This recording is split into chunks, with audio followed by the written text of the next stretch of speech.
afternoon. Everyone, sorry I'm a little late. I have office hours till 4. We have an exam on Thursday, so you can fill in the rest. I am very happy today to welcome you to this afternoon's talk. This is the final presentation in the series of invited talks by finalists for our advertised position. Through these lectures, the speakers have enriched our knowledge of the areas of contact and bilingualism in Iberia and the Americas, and more importantly, the culmination of this search will enhance our department's profile in these same areas. I'm pleased to introduce today's presenter, Miquel Simonet of the University of Arizona. Miquel holds a tenure-line position in the Department of Spanish and Portuguese and an affiliate appointment in the Interdepartmental PhD program in second language acquisition. He's a native of Mallorca. He earned his licenciatura in Catalan Studies and pursued the doctoral track in Romance Linguistics at the University of Illinois Urbana-Champaign with a dissertation, Language Contact in Mallorca, an Experimental Sociophonetic Approach, that was directed by José Ignacio Walde, foremost phonologist, Jennifer Cole, and Susana Fagial. Today, I would say Miquel is seated intellectually and professionally across various fields as a phonetician, a phonologist, and a psycholinguist. In broad strokes, Miquel's research focus is the nature of phonological representations and how these are moderated by speakers' experiences and communicative contexts. In this line of inquiry, he investigates bilingualism, second language learning, contact-induced sound change, and spontaneous speech processes through the examination of different types of bilingual populations, adult learners, and bilingual speech communities both in Spain and in the US. He's described as a multidisciplinary thinker by nature, able to play between data and theory, between statistics and computational models, and large overarching questions that, quote, move beyond the immediate scope of his investigations.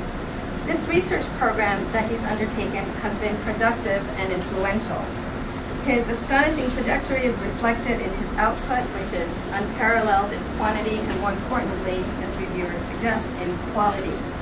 There are 11 papers published or accepted in some of the top journals, including Phonetica, Lab Phonology, Journal of Phonetics, Probus, Lingua, Linguistics.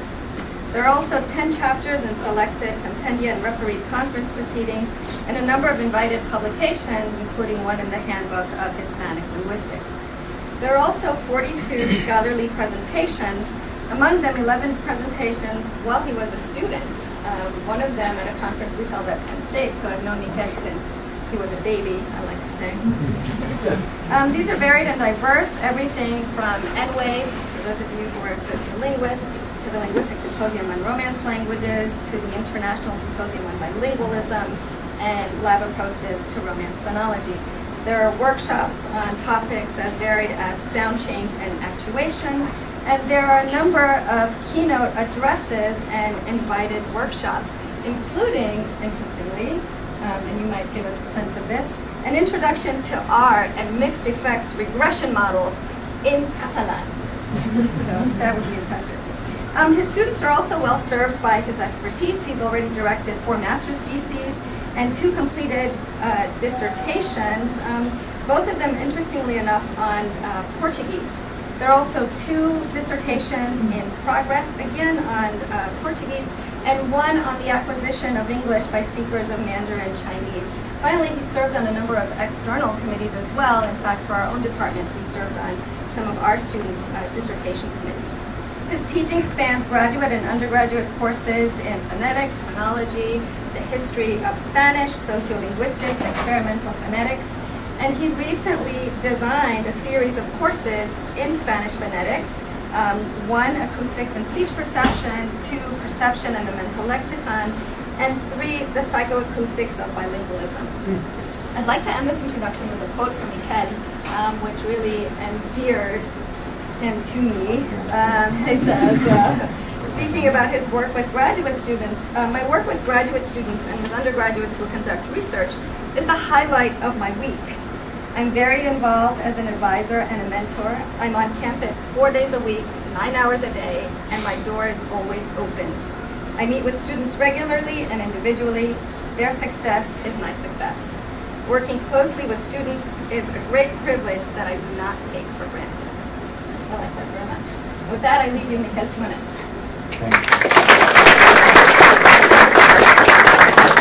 Thank you very much, Jacqueline, for your very kind and generous words.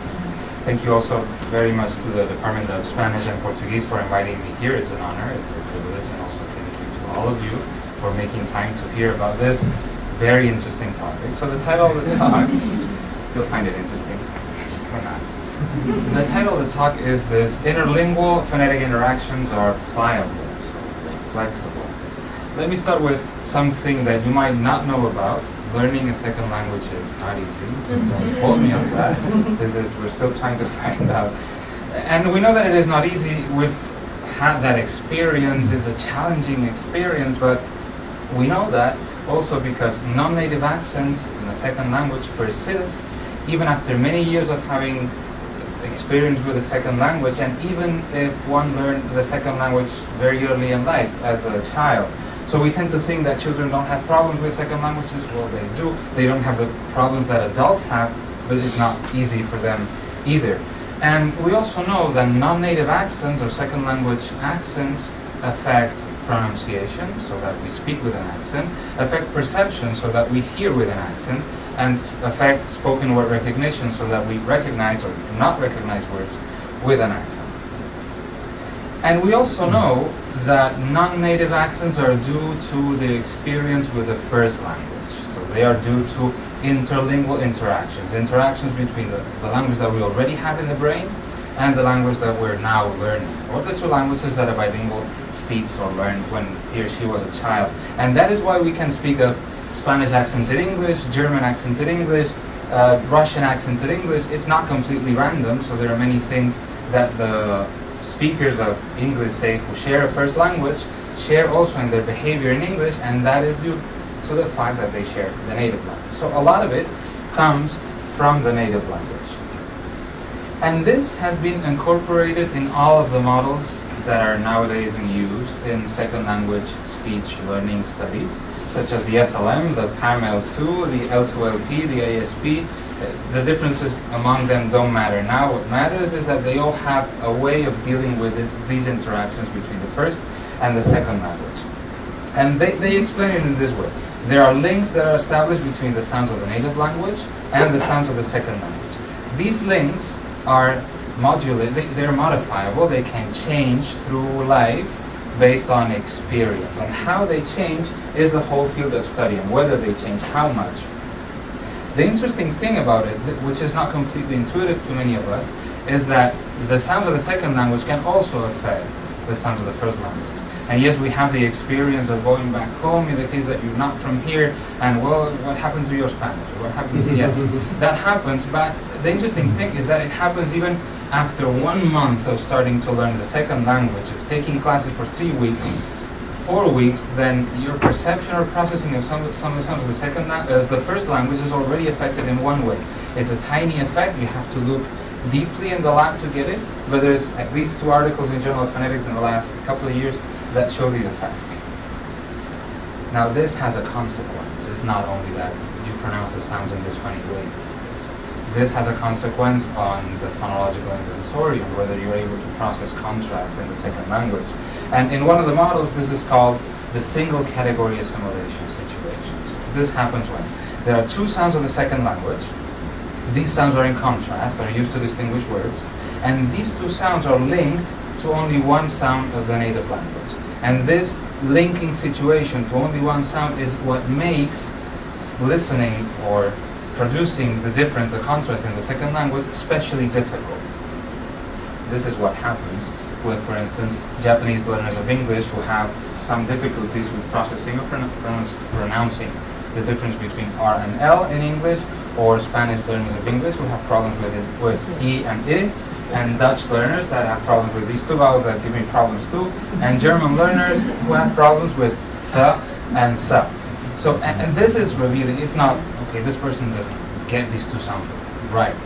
The consequence of this, the effect, is that if the perception is not optimal, then creating representations of the words that have these sounds will be very difficult. So those representations will be very shallow, not robust enough because there won't be enough phonetic information in those representations, in long-term memory entries. And you'll say, well, I don't care. It's not a phonetician. Why do I care about these details? I'll show you why you care, or why you should care. If this pleasure. Das Ziel ist ein Einsatztor. Das Ziel ist das wichtigste Gedächtnisbeste. Das Überlebensradar.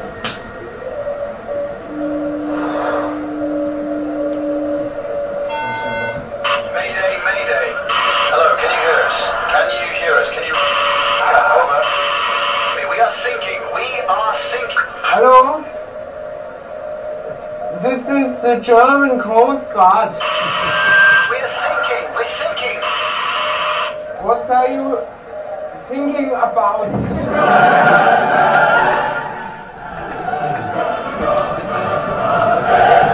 Now, you might not care about second language phonetics, but if you were on that boat, you would care very much, or you would be glad that someone cares.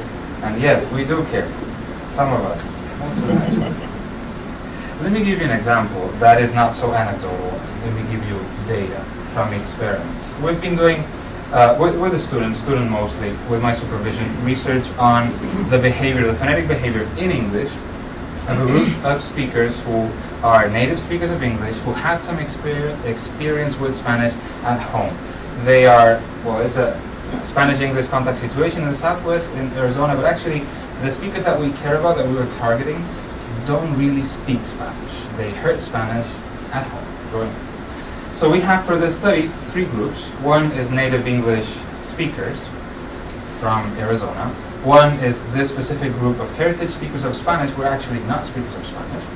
They speak English perfectly well, native speakers of English. And this other group, which would be another control group, the other side of the continuum, the other end, would be late learners of English. First language would be Spanish, people like me, or some of you. And the task, we gather data from traduction, perception, spoken word recognition. I'm going to show you only a little bit of what that was about. And we will focus on these 2 contrasts, pot, pat, and sheep, ship. Well, actually, only the second one. I just got a slide. So I'm not going to show you about both contrasts, only this. If you're not familiar with these charts, don't worry. This is how you read them. So we recorded people saying words like sheep, ship. This graph corresponds to native speakers of English. This graph corresponds to people who learned English very early in life, but were exposed to Spanish at home. And this is the late learners.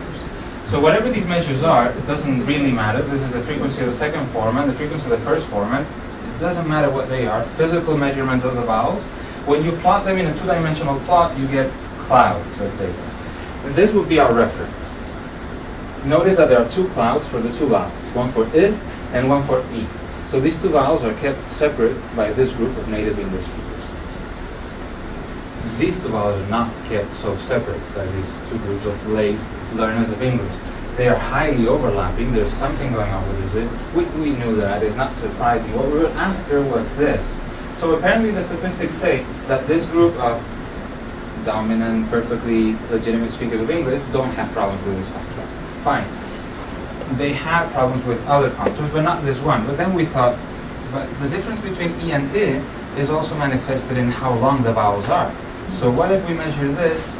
Would we also be getting the same picture? And no, we don't. This is the group of native English, this is the late learners, and this is the early learners. Notice that there is a difference in duration, how high the bar is, so that E is longer, I is shorter for the native English. So this group, the native English, maintains a difference in the spectrum, the acoustics or the physics of the vowel, and the duration of the vowel.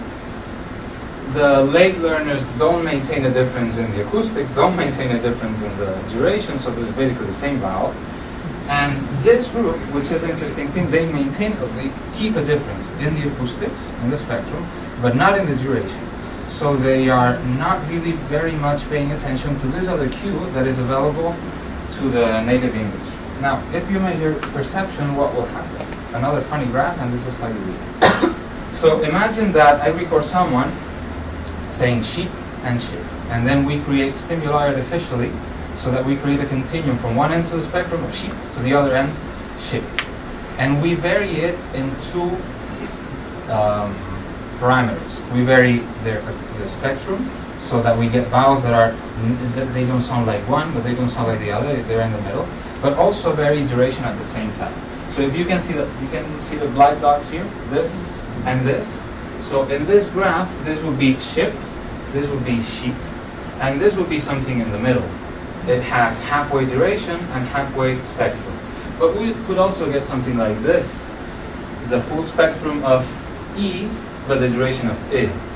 Or this, the spectrum of E, but the duration of I. And then you have everything else. So every single gray dot is a stimulus. How will they react? Will they be paying attention to the same cues to make these distinctions?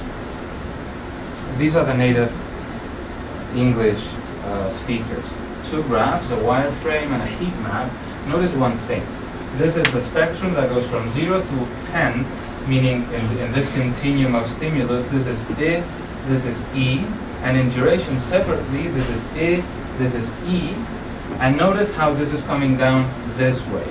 So if you move in that direction, you don't get much change. This is basically the same as this is the same as this is the same as this.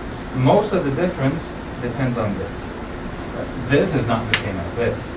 So you get 0% possibilities of saying E when they hear this stimuli, and 100% proportion or percentage of saying E when they hear E. Point, what matters here is most of what they are paying attention to is the spectrum, not the duration, although they were producing the difference in duration. If you go to this other group, this is the late learners, people like me. You don't go to 0 and you don't go to 1. This is one thing that matters. They're not perceiving the contrast so categorically. They are more or less in the middle. They're not sure. But it's not that they're not getting anything. They are getting something. It's coming this way. Notice that it's not this way, it's this way.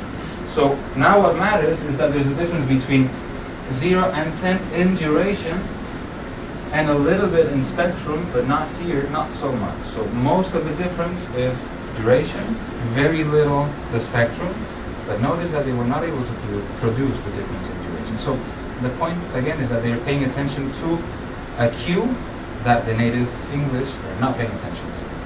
What will the early learners do? Somewhere in between. Notice we're getting this same picture again as the native speakers.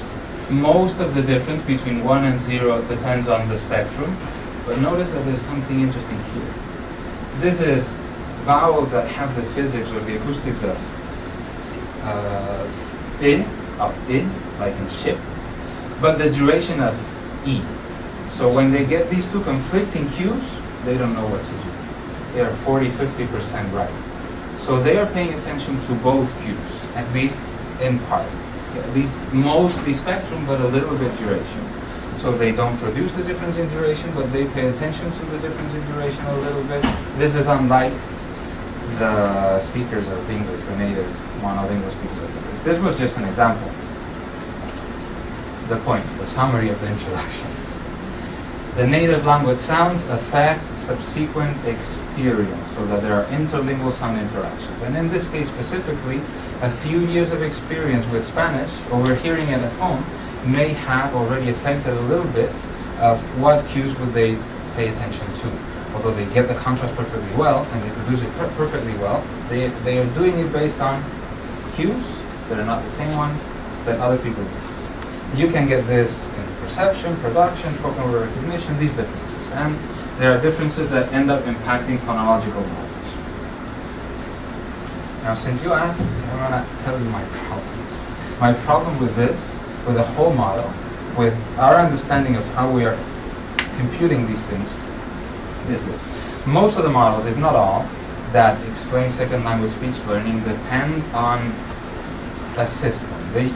These interactions are defined at the level of the system. So they play with units of representation, say phonemes, allophones, things that are taken away from the context, not in words. So let's say the T in the first language interacts with the T in the second language. Or these two vowels interact with this other vowel in the second language. So we're thinking of vowels, consonants, things that are devoid of word context. We're not, it's not that linguists don't know that words matter, it's that these models don't have explicit operationalization of how to talk about words when we're thinking of second language or bilingual phonetics. And this is a problem, I think, because in phonology and phonetics, some fields have moved away from that understanding of the division between words and the system or the inventory. And this field of second language phonetics is not following that trend. And we also know that this is a problem because there's at least one study, there's a few more, and one that you might know about, someone who graduated from here, that shows that the lexical connections also have an effect for phonetic connections. Meaning, if there are two words that are associated because they are cognates, like teléfono and telephone, they are more likely to be similar in their phonetics than table and something else in Spanish. That is not a cognate in English because these two words are not cognates, not related. So we're thinking of the same category, T and T, but the words where they're instantiated matter. And so we cannot take words away. We need some room for words. Another thing that matters on a very different note is this. Some scholars on bilingualism have spoken of two types of interferences or interactions that are quite different. One is interference at the level of representation or competence, and another one is interference or interaction at the level of processing or usage or activation of the language. And the way to understand them is this. So, interaction at the level of representation is when a feature of one language is incorporated into the other language, or the knowledge that the person has of the other language. It's not that, well, it's basically, it's part of that knowledge. It was transferred from the native language. This is different from processing or performance. This doesn't entail a difference in knowledge, it entails a difference in behavior. This is what it means. So it's something like a feature of one language is inadvertently introduced into the other language during use without affecting long-term knowledge of the other language. It occurs during processing. Like if a Spanish word comes out right now and I don't want it, but it comes out, it's not that I don't know the word in English necessarily, it's that Spanish was active here bothering me when I was trying to speak English. And this does not necessarily have to impact my knowledge of English. It's a different kind of thing. And we don't have ways of dealing with this difference in the models of phonetics and phonology that we have so far. Or they are not spelled out. Again, there is some data on this, and we should make an effort to incorporate this into the models, but the models, as far as I know, have not made an effort to incorporate these things. So, regrouping. Going back and summarizing, my problem with what we know about this and how we understand second language phonetics or bilingual phonetics is that most of the models talk about interactions that are established between units abstracted away from the lexicon, and that's a normal, and then units that are abstracted away from usage or performance, and that's another non-normal. So how do we incorporate this, and why is that so important? And this is important in my view because of this. And for this reason, most phonetic studies on bilingualism explore features that are actually attributed, sometimes implicitly, they don't talk about this, but they are attributed to competent interference, knowledge. The person is not capable of pronouncing this sound. The person cannot or does not have a representation of this word in the second language. It's a limit on the ability, it's a limit on the representation, on the long term. But what if it's not a limit? What if it was the circumstance that created this difference between the bilingual and the monolingual? So it's something that is based on processing. It's just happened right now. It's not that the person cannot do it. So we have to move away from studies that take monolingual controls, because we're comparing apples to oranges. If there are differences between bilinguals and monolinguals, well, that's not surprising. There's people who speak two languages and people who speak one. If they're going to be different, of course, and I just showed you an example of where I use a control group of native English speakers, so I'm not saying that that is not okay, I'm saying that that is not the whole thing. We need something else. And we need studies in which we move away from impacting grammatical knowledge or entrenched behavior, and we think of the circumstance. Is there a role for processing? And the way that I'll show, that I'll study this, is there a role for processing, does the circumstance matter, is incorporating this model. Some of you are very aware and very knowledgeable on this topic, so I'll skip it fast. And this is how it works. There's a model of second language behavior or bilingual behavior. That's called the bilingual language modes model. This model talks about different behaviors of the same person depending on the circumstance. So there are modes in which a bilingual may be in a unilingual mode. Like the bilingual is speaking to a group of monolinguals. So one of the languages is shut down, the other one is active. But then it might be the case that a bilingual might be speaking to a group of bilinguals and might be code switching, so the two languages are active at the same time. And now the circumstance is creating a difference in the activation of the two languages. Will this create a difference in the behavior or the phonetics of the two languages? If it does, then there is a role for circumstantial processing, and it's not about grammatical knowledge. This is a visual way of understanding this model. This will be a continuum that moves from left to right, the unilingual or monolingual mode to the bilingual mode. Language A and language B, there are, say, these three scales or stages. We could have many more stages. The darkness of the dots is a representation of how active the language is. So notice that language A is highly active, very dark, in monolingual mode here and bilingual mode. So the language could be active all the way through. And the other language, language B, is active only here, where both languages are highly active on the bilingual mode, but not here. That's why, where one of the languages is highly active and the other not. But this is a continuum. There are situations where the other language is halfway active or somewhat active. Okay? Got it? Gloria?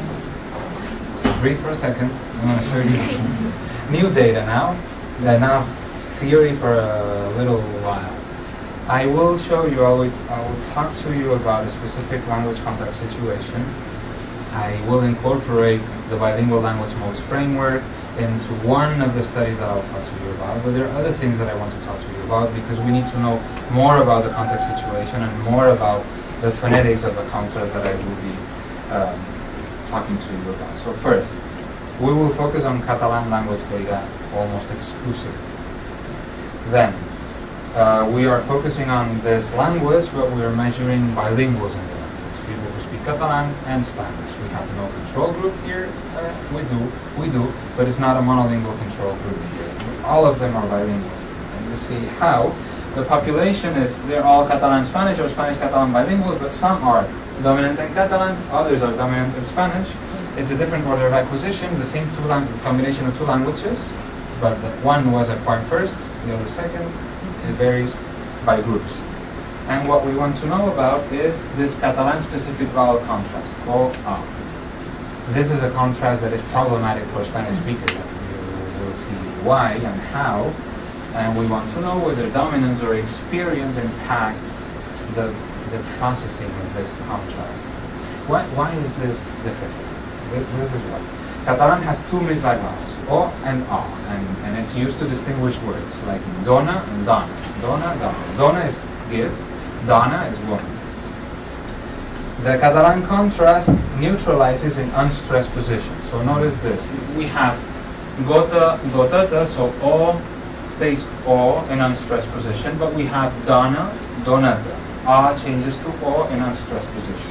So this is a complicated situation because some of the times that you find A, it disappears and it turns into an O for this language. So if you're going to get the difference between A and O, it only appears in some morphemes sometimes, not in all of them, which makes it complicated.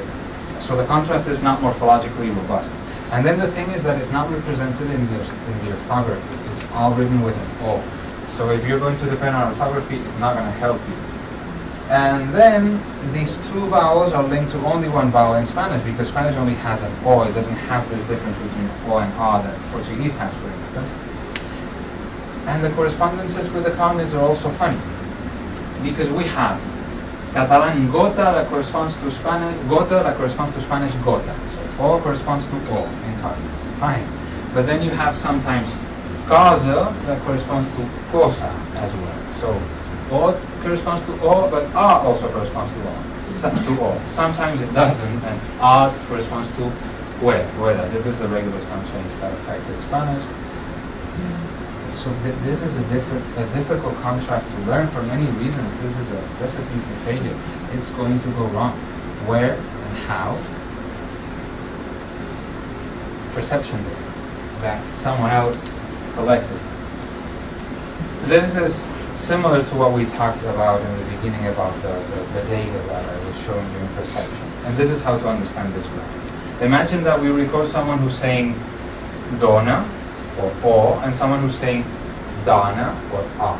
And then we create stimuli artificially that's somewhere in between. This word, this vowel sounds somewhere in between. It's not o, it's not a. This one sounds more like o, but not quite. This one sounds more like a, but not quite. And the way that we plot this is the percentage of responses when they hear this. Will they mostly say o, or will they sometimes say a? Notice this. This is percentage of times they say o. In 1, most of the time they say o. In 7, most of the time they don't say o, so they say, or they click on a. In the middle, well, they don't know what to do.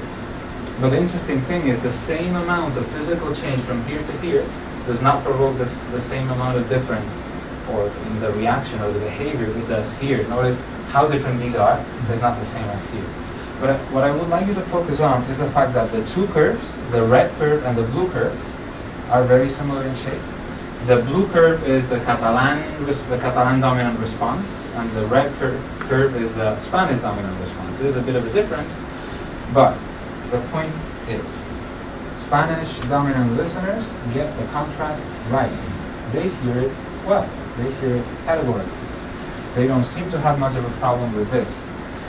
But then I collected production data a number of years ago, in which what I found was this. Second foreman, first foreman, the two-dimensional plot of pronunciation. Notice that there are two clouds, o and a, so the Catalan dominant keep the two vowels separate in the pronunciation.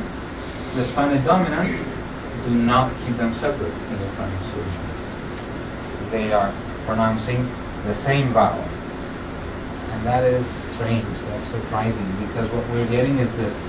Spanish dominant speakers do not produce the contrast as Catalan dominant speakers. They perceive it though. So something is lacking. We need to know what's going on. And so there are two things that could be going on, put in simple terms. One, they can't pronounce or they can't perceive Catalan a. It's a difficult vowel. They don't have a representation for that vowel.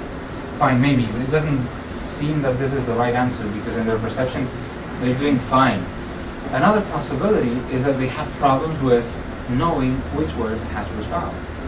So they know, they have representations of the two vowels, they don't know when to use it. Which word has a, which word has o. So when they read, they don't know which one to put. It's not that they don't get a, it's that. And so what they might be having problems with is what we call encoding. Encoding is short-term representation in memory of something that then, or it's one way to put it, will be used for recognition of words. And we'll go back to this and I'll give you a demonstration of this. And then we'll go to performance interference. What happens if they're in different situations in their pronunciation.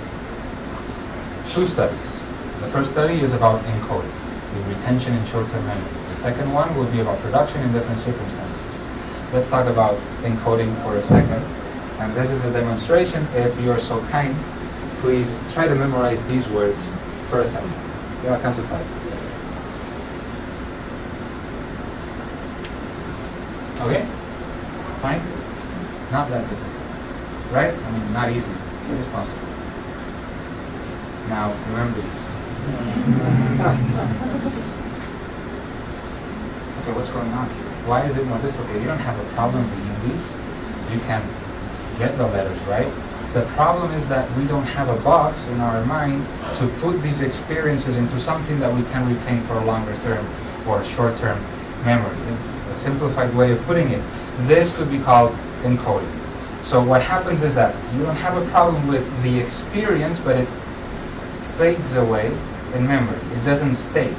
And it doesn't stay because we don't have a representation for that word in the brain. So what we're after is, what we will be looking at is, maybe the Catalan or the Spanish dominant speakers of Catalan, they don't have a problem with the vowel itself. What they have is a problem with retaining it in short-term memory because they don't have a robust representation of this vowel. One way to measure this is doing this experiment. There's, in this experiment, 30 Catalan Spanish bilingual females. There were no males because they don't come to the lab, they were too cool to help. They just, if you give them a little money, I don't need the money, so they Okay, I'll take women. More help. Fine. Recruited on the island of Mallorca, all of them, and there were the 30 participants. They were divided into 3 groups, depending on their experience, right, as a function of the experience. 10 Catalan dominant, and then 20 Spanish dominant. But the 20 Spanish dominant were divided into 2 groups of 10. 10 of them were Spanish dominant, but closer to being balanced. They use Catalan very much in their daily life. And another group of Spanish dominant are very Spanish dominant. They're not balanced at all. They're almost always using Spanish. And the way that we determine this is with the use of a questionnaire. And there's this questionnaire, very useful. It gives you numbers. You ask questions in the form of numbers. How many years have you done this? Have you had of experience with this language or that language? Or how many years of education have you had in this language? And at the end of the questionnaire, you get numbers that you assign to people, and they are useful. So we could use these numbers to assign them to groups. Notice 22, so it's a positive number, dominant in Catalan. Minus 46, dominant in Spanish. Or minus 91 is very dominant in Spanish. Okay, with these numbers, we establish these 3 groups and see what happens. The encoding task is this. There's a 3 alternative forced choice odd one out task. And we record 1 minimal pair. Dones, dones. The stimuli are recorded by 3 Catalan dominant Catalan male speakers. And they have, the task consists of this. They hear 3 words, 1, 2, 3. One of them is different. They have to tell which one is the different one. And that is a difficult task if your encoding is not perfect, because by the time you hear the second one, you don't remember the first one. You can destroy the memory of the first one. So by the time you hear the third one, then you don't remember the second or the third. So if you have a box where to put these vowels, you'll be fine. If you don't, you won't. The combinations are something like o o a. Which one is different? Third. A o o. Which one is different? First. O a a. These combinations. Then a a o. And then there are combinations in which all of them are the same. And they are the same vowel, the same word, pronounced by a different person. So there's never 2 exact copies of the same instance, the same recording. So they have to say which one is different, 3 or 1 or none of them is. And the way that they respond is with a very simple keyboard, numeric keyboard. 1, 3, well, they're all the same. And these are the results. 6 months of work, 1 table. This kind of studies. Look at, this is a maze. Look at the last row. So we have the group 1, Catalan dominant group, 92% correct. No problems. The other 2, 72, 71% correct.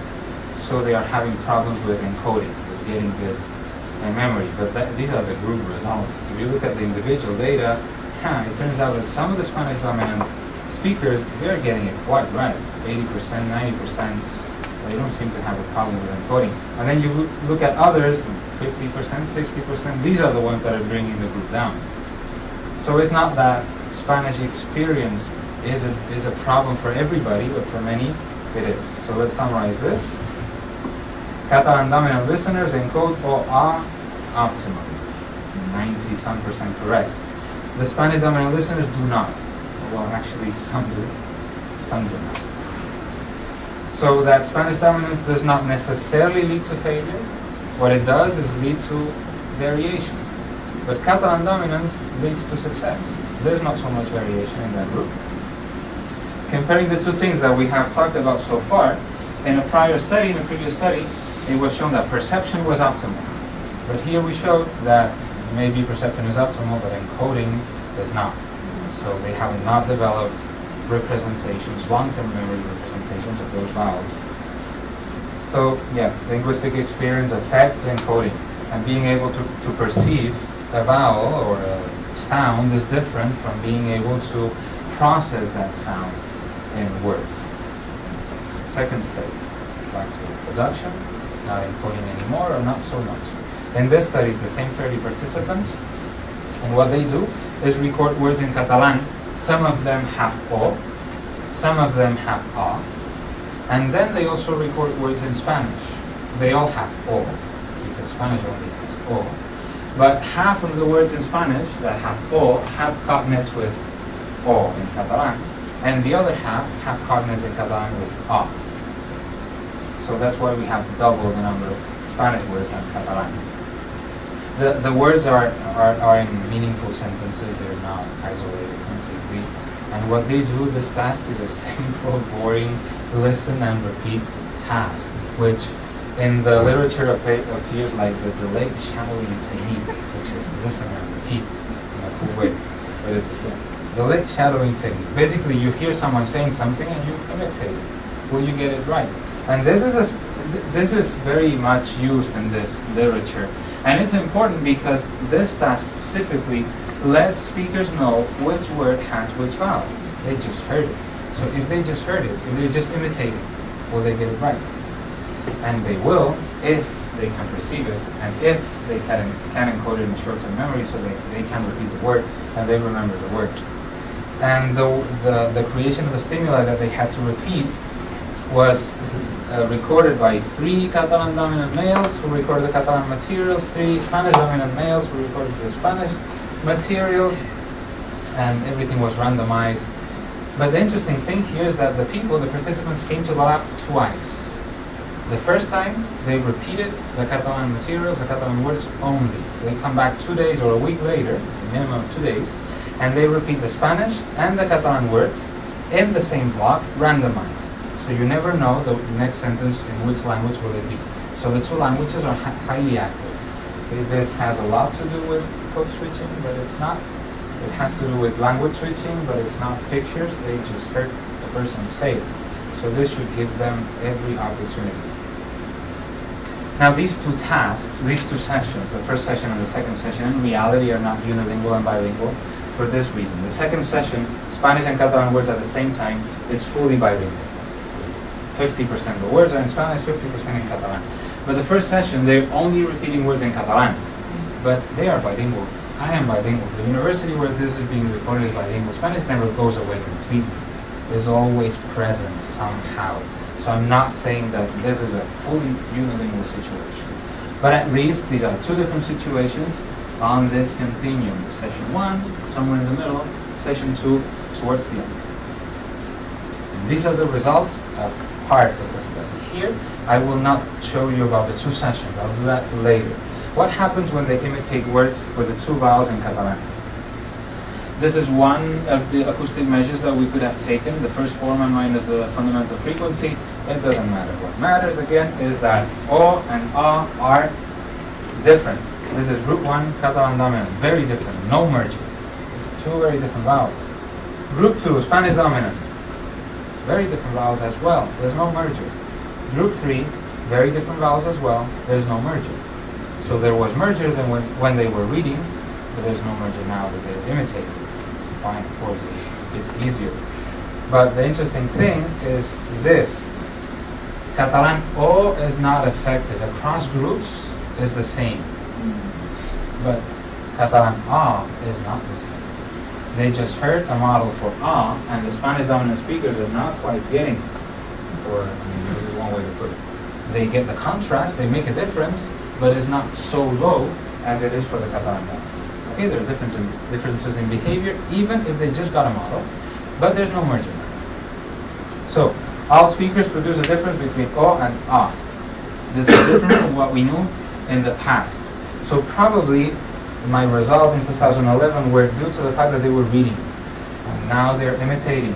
So what they didn't have is word knowledge. They had a category for A, but they didn't know which word had which.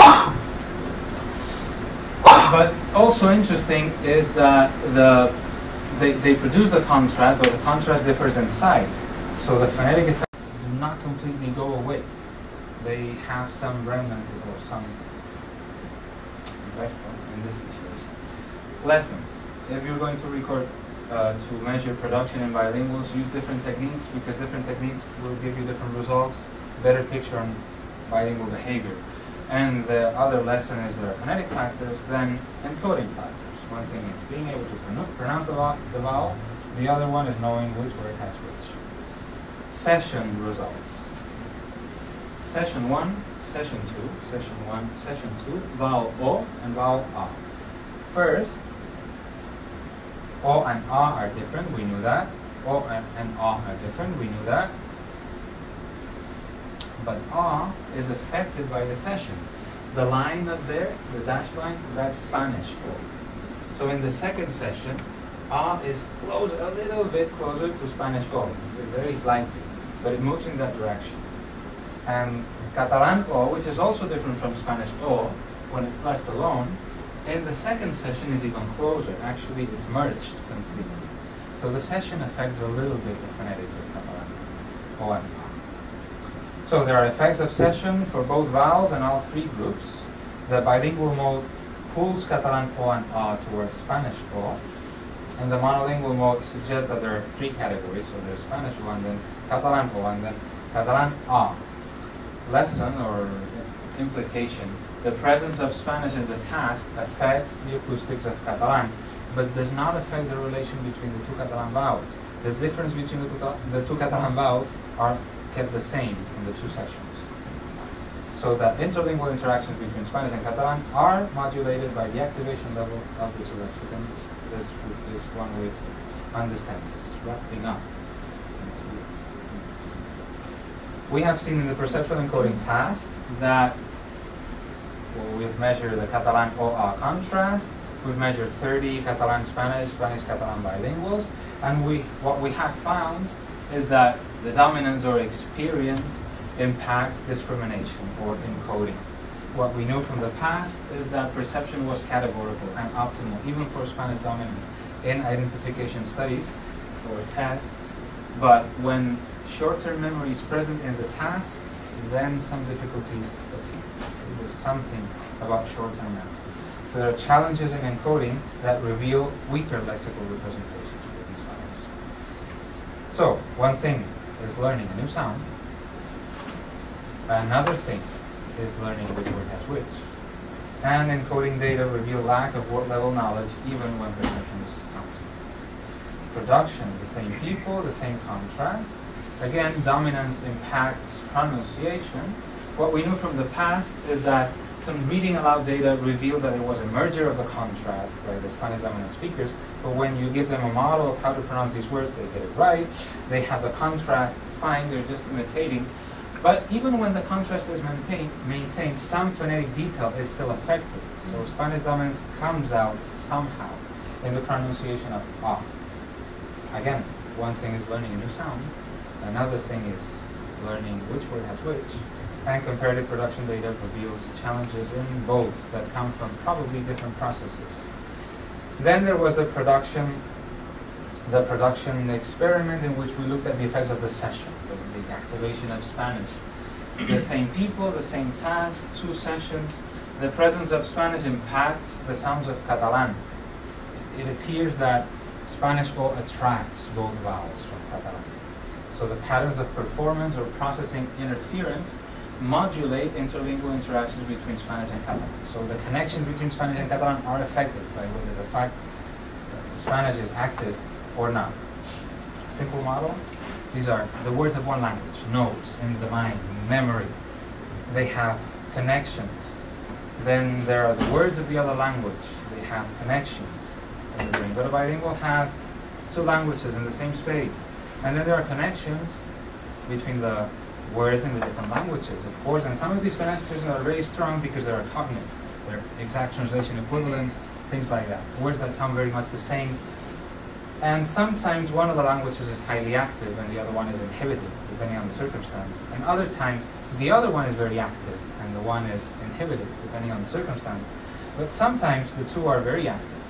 And when that happens, depending on the circumstance, it appears that the two languages will move closer together. At least the phonetic data seem to suggest this. And that could impact representation. Conclusion. This guy, what we have learned, if you're going to remember one thing of this talk, I would like for you to be this. First, we need to train him to perceive and produce the new sounds of English. Then, it's a different thing, we need to train him to associate these sounds with words. Different thing. And then, let's make sure that his boss doesn't come in the room again, because if he does, his German will go back up and it will continue to bother his English. That is all. Thank you.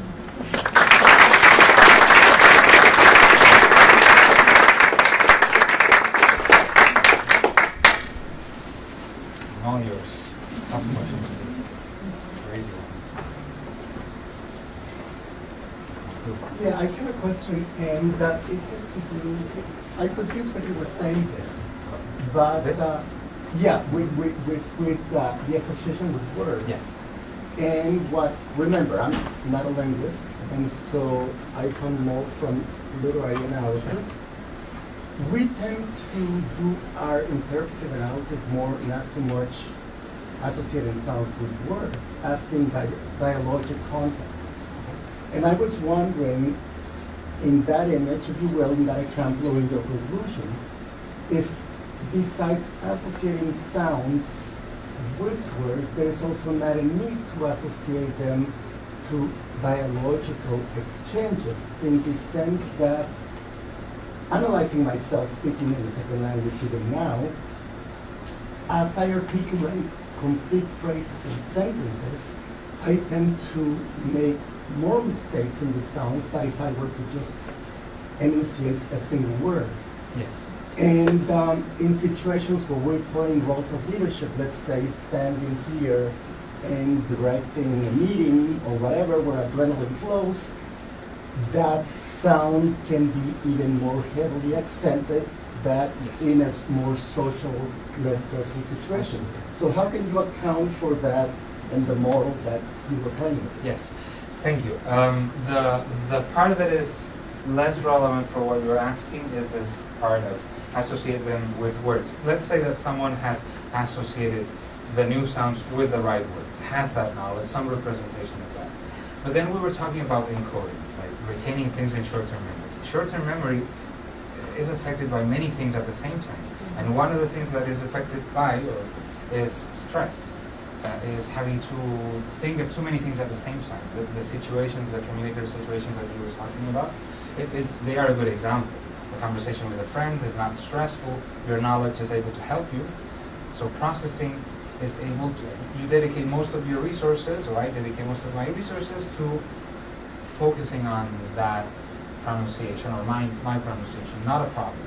But then where there's more stress, and part of your resources in processing are trying to understand, is this person favorable to what am I saying? What I say, does it sound stupid? Or things like that, is that you're worried, dedicating some of your resources to that, there's not so many resources dedicated to getting the words right, or getting the sounds right. And that is why, definitely, we have to incorporate that. And a model that incorporates short-term memory is able to do that, able to deal with words at the same time that we deal with circumstances and stress. This has been studied well in what's called the cocktail party effect. And it's, I had that experience yesterday evening in a loud restaurant, speaking English. But it was not difficult. You speak loudly, I could hear you. But there may be yes, you do. but it's more difficult for me to get the English sounds and everything when there's noise in the room, because I'm trying to shut down that noise. So part of my brain it's more stressed out. And so it's more difficult. So it's been studied in that situation. We need to study it in other situations. Long sentences definitely are more challenging because you're also creating trees. But you got but your interlocutors do not necessarily know that you're having. Absolutely. So from my viewpoint, your competence was maximal. Great. I heard no. So you are not necessarily the correct observer, the empirical judge of your actual performance, right? Maybe not, but we could probably measure how much brain activation did I have at that moment. It was probably not baseline. It was not the same as yours. I was probably more focused on trying to understand the conversation than on enjoying the food, maybe. For instance. Hold on. Speaking of these open and closed vowels, I'm just curious if it's the same as Portuguese. A word like dona with an open vowel. If in Catalan you do not have open vowels except for in stressed syllables, what happens when you add a diminutive suffix? Like would you say a doneta or doneta? What happens when you add a suffix and it's no longer in that stressed syllable? Right. It depends on the dialect. So the standard dialect, the Catalan from Barcelona and the area, neutralizes the contrast between O and A to U. So it's dona, duneta, and gota, guteta. So it stays open. No, they become both U, so they are neutralized. But in Mallorca and Catalan, they both become, or one of them becomes, the other one is already O. So they don't turn to U, they stay O. That is why the connection between O and A is probably stronger in this dialect than it is in Central Catalan. And how does that affect everything we're talking about here, knowing that you're going to have that sort of alternation? It affects it in the sense that we know or we anticipate that it is going to be especially difficult to get this contrast. Because it's a contrast that we use to make difference between words, but at the same time, the same morpheme, like don and donna, sometimes has a, sometimes doesn't. So the input, the information of this word has a, you don't get it all of the time. You only get it half the time. The morpheme has this vowel or the other. So this makes this contrast especially difficult. At the same time, this contrast is the same throughout Catalan dialects. So it's not that difficult to get in that context. There's another contrast that is more heavily studied, and that contrast varies from dialect to dialect. So a lot of what we know about Catalan Spanish bilinguals is based on that contrast, and I think that it was a very bad choice of contrast, because Catalan dialects differ on that contrast. So the difference, we don't know whether it comes from Spanish or input from another Catalan dialect, but this contrast is different. It gets rid of that contrast. And it's similar, the correspondences with Portuguese, I think that they're basically the same. Same thing. Instead of situations where there's metaphony in Portuguese, like no, the opposite. Another question.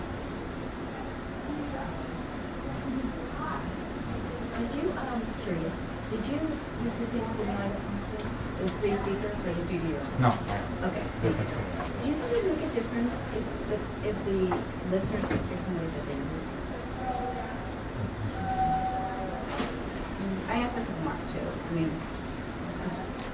it should. I mean, we wouldn't. I think that we would anticipate that it would, because familiarization with the voice.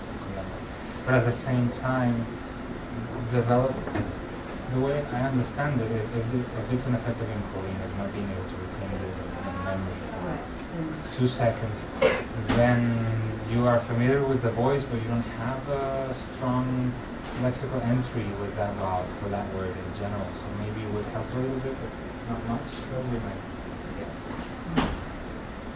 I have 2 questions. The first one about your first study, where it turned out that the people who were non-Catalan dominant speakers, but rather in Spanish, the problem was not a general failure, but the failure of certain people. Yes. I don't have an answer. I was wondering if you have come up with a reason why certain people who are in the same condition than others, what would they lack or the other ones have? Because that would maybe have an answer to how you could help those people. And the second question that I have is maybe a bit out of the way, but I work very much in the classroom, and I actually did some studying on teaching Spanish as a foreign language. And the advices that we give as to what should be done in a teaching context in order to improve these problems are very close to like a formal teaching of language. What actually matters is the specific sound or the specific, and it would seem that it would trigger a form of teaching that is out of the way of something that's communicative, which is where the trend seems to be going. And I just wanted to hear some reflections of that if you might have. If not, it's totally fine. Very 2 different observations and very valid ones. So let me go to the first one first. Yeah, there were differences with the Spanish dominant listeners. Where are these coming from? We know, we don't know, I think, that they're not coming from experience or anything that I asked in the question, because they were not correlated with anything. I tried. Create 2 groups. What does this correlate with? So there's individual variation, and that is not surprising. That comes out in many other studies as well. Sorry.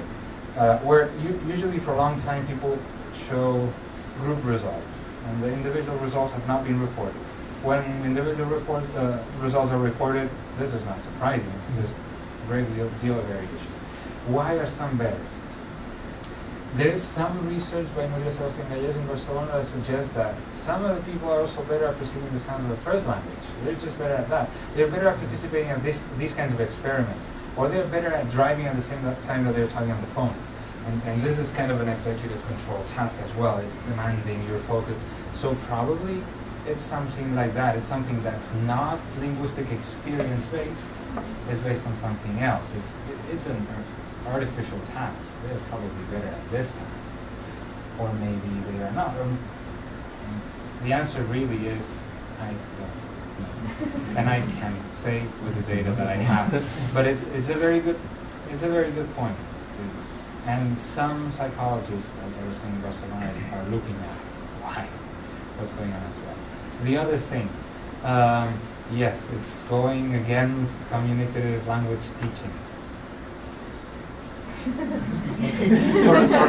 for me, it's this simple. It's research speaks, and so research should have or could have some effect on the way that we teach language. If research suggests that the way that we teach language is not the best, then we probably could modify it. Or maybe the way that we teach language is the best for what we're looking for. What we're after is communicative competence, fluency, and then pronunciation is less important, is not what we're after. Fine. Let's say that we focus on pronunciation and forget about everything else, then the way to focus on pronunciation is probably develop tasks in which we do these things. Boring laboratory task. Does this word have this vowel? Yes, no. Feedback. It's like 30 minutes in the lab. And there are training studies that show that this has an effect in the short term and sometimes in the long term. You do this task for 30 minutes and 2 months later you're better even at pronouncing the consonants. But it was not part of the teaching in the class. It was not at home or with an iPad or in the lab, things like that. So why not combining everything? Another sort of real-life situation actually just happened today in class, in an upper division Spanish class, and this is a literature class. But I had a student who afterwards emailed me and said, well, you know, I'm struggling with language, with Spanish, and I want you to call on me so that I can practice my Spanish more. But then the same email said, you know, I don't want to sound like an idiot with what I say, which was really addressing the content of her speech, not how well she was speaking Spanish, but the sorts of observations she was making, which makes me think that there may be, you know, when somebody's grappling with content, right? How do they at the same time grapple with how to produce speech in correct fashion? Yes. Right? Does this play into how well they're able to pronounce the language or speak the language generally? Right. Very tough question. Many things that could be playing, and there are factors in this. But I think that we could go back to what he was saying. What Pablo was saying. So communicative language teaching has been focused on that, developing communicative competence, focused on content, being able to speak to people. So not so much on the way to speak to people, because that was less important. Sometimes it becomes important, things sync, but sometimes it doesn't. Right? So this is what we try to do most of the time. And we know that we can do two things at the same time. You focus on one or you focus on the other. And I think that speaks to the fact that these require different abilities, and we can do both at the same time. It depends on what we want to do as teachers or what they want to do as learners. Focus on content or what the person is saying, and later maybe the person will develop a better phonetics, or maybe she won't. But they're will be fine. Yeah, but I mean, in this setting, and this is pretty typical, I think. Yeah. Students are constantly having to grapple with their performance. Yeah. Well, yes, but in reality, I think that it also goes back to what Arturo was mentioning before, and this is a stressful situation. It's a foreign language classroom, and they're trying to sound intelligent and say important things or intelligent things about something that is not how to pronounce this word. And so they're focused on other things. So their native phonetics are more likely to show up in this situation.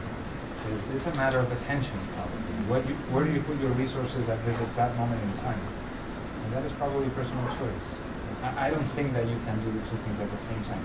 And if you are, it will take years.